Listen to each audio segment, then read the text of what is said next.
अस्सलाम वालेकुम Nadreen, Mehran TV सां गॾु मां आहियां सैयद समीला शिराज़ी। सभ खां पहिरियां हिकु नज़र हेडलाइन ते। सिक्योरिटी फोर्सेस जो डेरा इस्माइल खान में दहशतगर्दनि ख़िलाफ़ ऑपरेशन कार्रवाई में फितनतुल हिंदुस्तान जा 7 ख़ारजी बारजी विया। हथियार ऐं बारूदी मवाद हथ। ISPR मूजिबि दहशतगर्दनि सां फायरिंग जी ॾेवट में कोयटा वासी मेजर सिफ्तैन हैदर शहीद थी वियो। पाक फ़ौज दहशतगर्दी जे मुकमल ख़ात्मे लाइ पुरअज़म आहे। वज़ीर आज़म शहबाज शरीफ़ ऐं घरू वज़ीर मोहसिन नक़वी पारां सिक्योरिटी फोर्सेस खे ख़िराज तहसीन पेश। पीपुल्स पार्टी ऐं नवाज़ लीग हिक ॿिए ख़िलाफ़ बयानबाज़ी रोकण ते इतफ़ाक़ करे वरितो। हुकूमती वफ़द जी नवाबशाद ज़रदारी हाउस पहुची सदर आसिफ अली ज़रदारी सां मुलाक़ात। नायब वज़ीर आज़म इसाक डार ऐं स्पीकर अयाज सादिक सदर खे वज़ीर आज़म जो पैगाम पहुचायो। पीपुल्स पार्टी ऐं पंजाब हुकूमत विच में हलंदड़ छिकताण घटाइण ते ॻाल्हि ॿोल। ज़रनि मूजिबि मुलाक़ात में तइ कयो वियो त ॿई पार्टियूं हिक ॿिए ख़िलाफ़ वधीक बयानबाज़ी न कंदियूं ऐं कंहिं बि इशू ते ॻाल्हाइण खां अॻु हिक ॿिए जो मौक़िफ़ ॿुधो वेंदो। ज़रनि जो वधीक चवणु आहे त सदर आसिफ अली ज़रदारी मुलाक़ात में हुकूमती वफ़द खे चयो त पंहिंजे माण्हुनि खे सम्झायो नथा चाहियूं त मामला ख़राब थियनि। पीपुल्स पार्टी चेयरमैन बिलावल भुट्टो ज़रदारी पार्टी जो हंगामी इजलास अॼु तलब करे वरितो। वर्चुअल इजलास में CAC जा मेंबर ऐं सीनियर अॻवान शरीक थींदा। इजलास में मुल्क जी मौजूदा सूरत हाल ऐं पंजाब हुकूमत सां छिकताण ते गौर वीचार कयो वेंदो। ज़रनि मूजिबि सदर आसिफ ज़रदारी बिलावल भुट्टो ज़रदारी खे हुकूमती वफ़द सां मुलाक़ात बाबति एतमाद में वठंदो।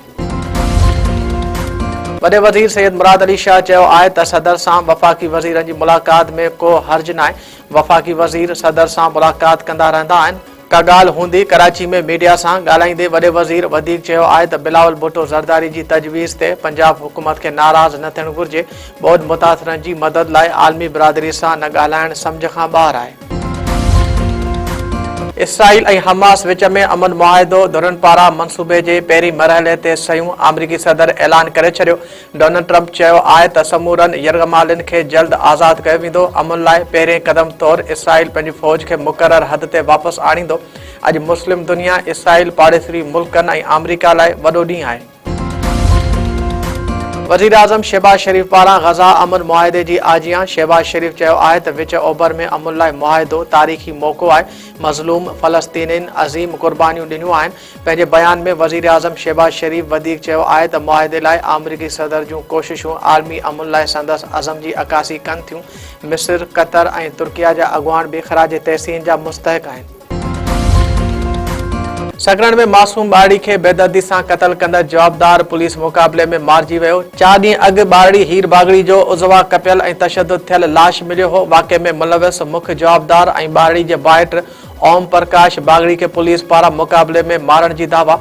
सकरण पुलिस जो चवणु आहे त जवाबदार जी गिरफ़्तारी लाइ असगर कॉलोनी में कार्रवाई कई, जंहिं दौरान जवाबदार फायरिंग करे ॾिनी। पुलिस जी जवाबी फायरिंग में जवाबदार मौक़े ते मारिजी वियो।